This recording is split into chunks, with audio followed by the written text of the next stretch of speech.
आज का हमारा विषय है ताल और ताल में हमने लिया है 3 ताल। आज हम 3 ताल की दुगुन, तिगुन, चौगुन किस तरीके से लिखते हैं ये जानेंगे। तो बच्चों, ठाह और एक गुण दोनों का मतलब एक ही होता है। हमारे 3 ताल के बोल हैं धा धिन धिन धा, धा धिन धिन धा, धा तिन तिन ता धिन धिन धा धा। आप जब तक आखिरी में धा नहीं लिखेंगे तब तक ये ताल पूर्ण नहीं कहलाएगी।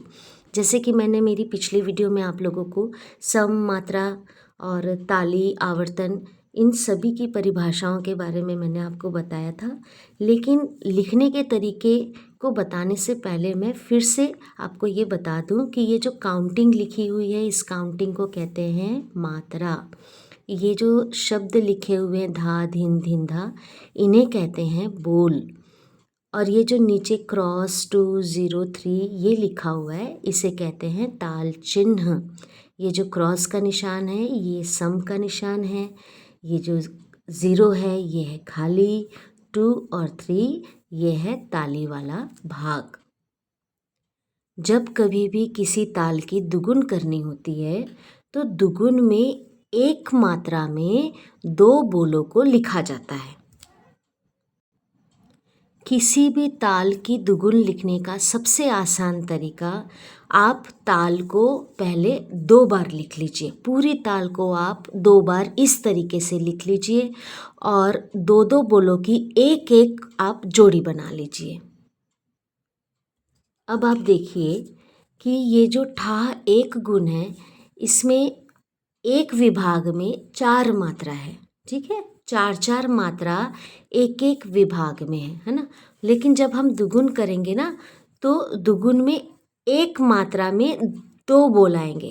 तो हमें क्या करना है, हमें 4-4 मात्रा के 4 विभाग बनाने हैं। अब देखिए हम यहाँ पर मात्रा लिख लेते हैं 1 2 3 4 5 6 7 8 9 10 11 12 13 14 15 16 ये हमने मात्रा लिख ली।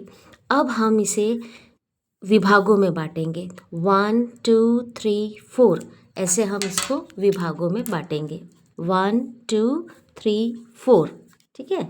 ये हमने यहाँ पर विभाग कर दिया।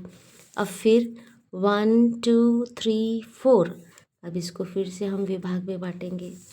उसके बाद 1 2 3 4 फिर इसको विभाग में बांटें और ये आखिरी में फिर से विभाग आ गया।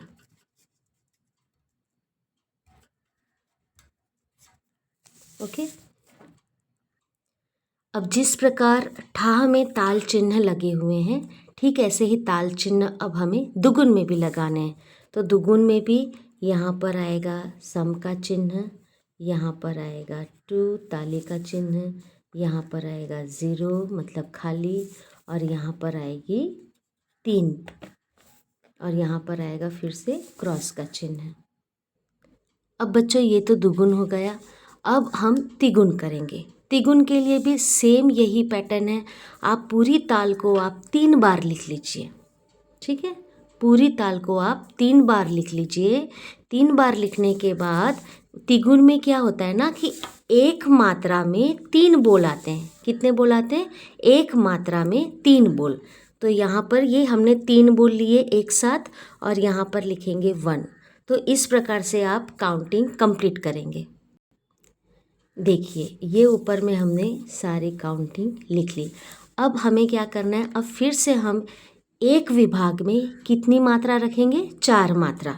1 2 3 4 यहाँ पर हमने लाइन खींच दी। अब फिर से 1 2 3 4 सेम पैटर्न रहेगा। फिर से 1 2 3 4 अगेन 1 2 3 4 और यहाँ आगे आप लिखेंगे। इसके बाद जैसे आपने दुगुन में चिन्ह लगाया था सेम वैसे ही हम यहाँ पर फिर से ताल चिन्ह लगा देंगे, ठीक है। अब आई बारी चौगुन की। चौगुन में एक मात्रा में 4 बोलों को रखा जाता है। कितने बोलों को? 4 बोलों को। तो हम यहाँ लिखेंगे 1 2 3 4 5 6 7 8 9 10 11 12 13 14 15 16। ये हमने काउंटिंग लिख ली बेटा। अब इसमें फिर से सेम तिगुन में जैसा जो पैटर्न लिया था वही पैटर्न रहेगा इसमें भी। 1 2 3 4 के बाद में हम क्या करेंगे, एक लाइन खींचेंगे विभाग के लिए।